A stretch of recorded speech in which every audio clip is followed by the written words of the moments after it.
Hello everyone and welcome back to the Wargamer of Kent and the start of a new series where I go through making an American army. Now, as we all do, we all have a pile of shame, and we were digging upstairs in the loft recently and we found this American Starter Force box by Flames of War Battlefront Miniatures. Just completely in shrink wrap, hadn't done anything with. And we don't play Flames of War. Me and my father, we like to play rapid fire, but we're also open to other rule sets. But we like 15mm for those larger company battalion size games. But we picked up this set as it's a fantastic start, really. I mean, it's all plastic, so it's always handy. I don't mind resin and metal, but it's just, plastic is handy. And in this starter force, you get 5 Sherman tanks. They can be built up with the late war 76mm, but this army is going to be for Sicily and Salerno in the Italian campaign, so they'll probably have all the 75mm. You get 4 M10 tank destroyers, 3 M5 Stuarts, kind of reconnaissance tanks, and then 3 M7 priest howitzers, as well as 60 infantry models. You get 5 half tracks, so you can do kind of armoured infantry. Now, the way Flames of War build it up, they have the kind of team system. I tend to go for 2 men on a base for an infantry unit, so I probably will actually get far more out of this army than what they have on the back of the box. But in part 1, I thought we'd just dig in and have a look at the sprues. So let's open up. So I've done all the unboxing, and here is the absolute mound of plastic that this army currently looks like. So as you can see, this is some hard plastic infantry, and these are really nice. I do like hard plastic infantry. I know they briefly did some softer plastic, but this hard plastic they do now, it really captures the details. And I mean, there's so many options here. You've got a 30 cal there. It's on a tripod, so I can use that for an MMG. Of course, it wouldn't be Americans without bazookas. You've got 3 bazookas on this sprue, so plenty there. You've even got a mortar there, so you can make a nice little mortar team, plus plenty of riflemen. So there's 2 of these sprue, and then in here, I won't open this up, but this has got some more figures, some different poses there, as well as some crew figures for the priest, seated figures for the half track, and some tank commanders as well. So moving on to the vehicles, what do we have here? So we've got the priest to start off with. Now, this would be quite nice. I like vehicles where they've got crew in, they can kind of feel like they're being manned a bit more. Now, it does mean they are slower to paint, because you've got to paint the inside of the vehicle as well, but I think the effect overall will be great. So the M7 Priest are really a mainstay of the American self-propelled artillery. I think it'll be quite important to support my troops when they're attacking some dug-in German or Italians. And then next up here, we've got the Stuart. Now, the Stuart is probably the only vehicle that served throughout the war for the Americans. It was already in service in 41. I think even by 1943, it was relegated to reconnaissance purpose. It's only got a 37mm gun, but it's nice and fast. They use plenty of it. You can also make an M8 Scott with this sprue, so that's where it has the short 75mm howitzer, but all of mine will be with the 37mm gun because that's what they had in 1943.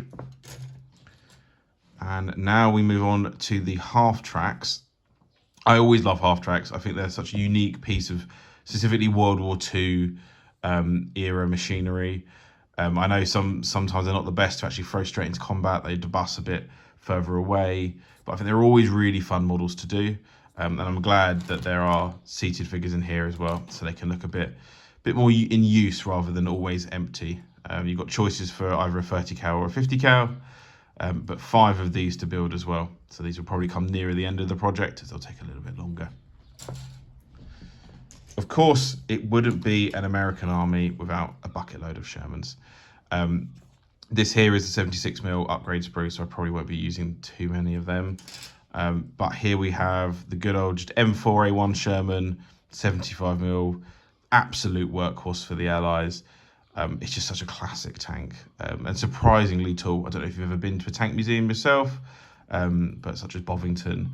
but they're absolutely massive, really, really tall. And you can see why they were a bit more spacious than many other vehicles that were serving in the period.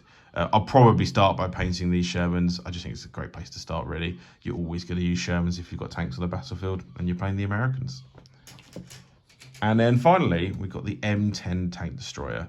Again, a lot of service out of these. I believe they were originally used in Tunisia, but they serve right throughout the war. I think this kit comes with options. I believe that'll be for the Jackson.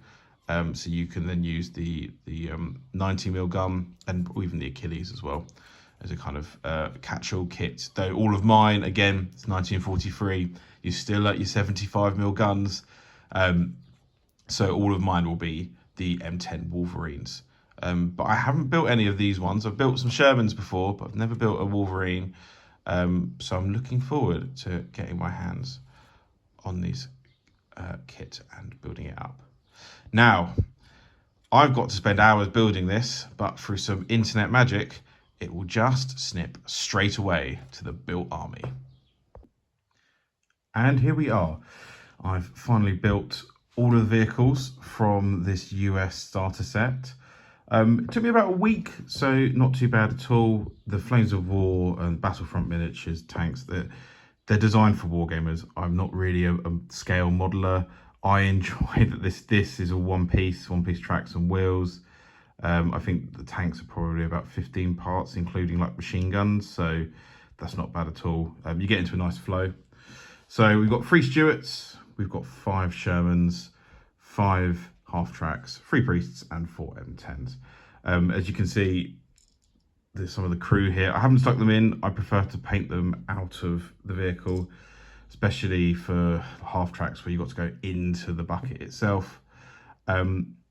Really nice kits to build. I enjoyed them. The great thing about these kits as well, so for the M10, these are the spare parts I have, and if you look, there is all the pieces to make a Jackson turret. So down the line, once this project's finished, I can build up some Jackson turrets. And if I wanted to do an army for 1945, I could just pop the turret on and replace it with the Wolverine turret. So that's really handy. And then for the Shermans as well, I've got these sprues of these kind of late war conversion kits for the 76mm. That again, I haven't used. Looking at it, I think the turrets are, I believe, just completely separate on here. So I can again just swap over, have some late war tanks as well, which is fantastic. I haven't clipped out the infantry. I'll probably paint the infantry after the vehicles, and I like to paint them on like a lollipop stick. It just makes it easier to paint. But going through the Orbats, there's about a battalion's worth of infantry in here, which is fantastic. So this kind of ends part 1 of this project, but moving forward, I'm going to start by tackling the Stuarts and the Shermans, and then move on to priests and Wolverines, and then finally the half tracks before the infantry. And there'll be an update soon when I've got some lovely painted vehicles to show you instead of this bare plastic. See you all soon.